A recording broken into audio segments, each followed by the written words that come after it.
I'm not sure if Frame on You is a good episode or not, but I'm still going to rant on this episode, but if you like this episode, I'm fine with your thoughts. Anyways, enjoy. Frame on You? More like I don't blame you. Oh my god, this episode from the Loud House sucks. I'll tell you why I hate this episode. The episode starts while at the middle school. The Action News team is doing their daily report.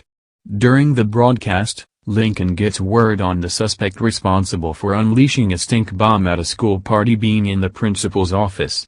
As Stella reports on the news, the suspect, wearing a jacket over his head to cover his face, comes running out and accidentally rams into the wall. Stella pulls off the jacket to reveal Rusty. Sometime later, Rusty tells his friends that he's innocent, but because of all the eyewitnesses, Ramirez has suspended Rusty for a week. After Rusty leaves, while being jeered at by the students, Lincoln and friends declare that they need to clear Rusty's name. In the newsroom, Lincoln says that the first thing they need to do is to interview the witnesses, but they don't know their names. Suddenly, Rusty arrives, wearing a dress in an attempt to help them out without being spotted. Before he can give them the names of the witnesses, Ramirez arrives and, mistaking Rusty for a substitute teacher, tells her to go to her class, but not before telling them to visit an informant at the dumpster bin. Arriving to the dumpster bin, the informant is revealed to be Merrill, who is also willing to help Rusty clear his name. After being given a list of the witnesses, the news team proceed to interview each of them.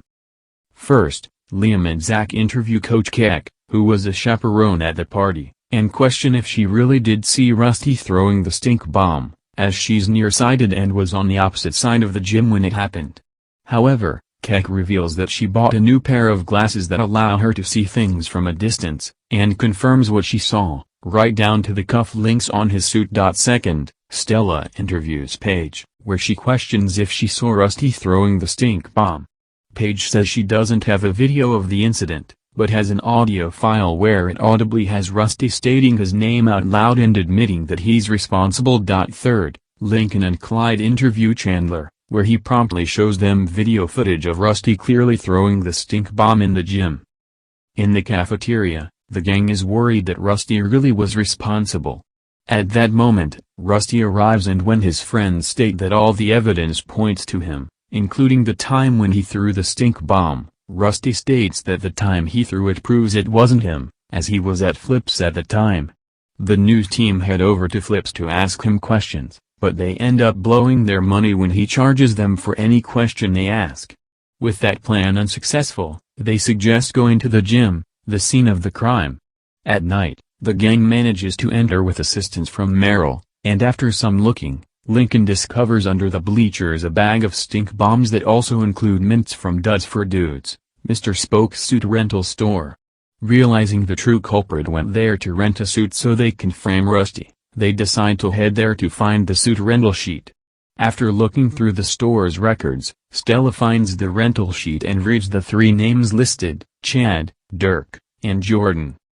First, the news team interrogates Chad, but he's cleared when he reveals that he has a sensitive nose, which is proven when he quickly throws up after Liam and Clyde gross him out with stinky items. Second, the news team interrogates Dirk, but he's cleared when he tells them that he was getting lessons from Mr. Bolofner on how to wrestle a bobcat, and even has his destroyed rental suit as proof. With Chad and Dirk cleared, the news team declare that Boy Jordan is the true culprit and demand him to confess in the school's dark room. But Boy Jordan reveals that he never rented a suit from the store, as he and his friend were wearing cat onesies, and has developing photos as evidence.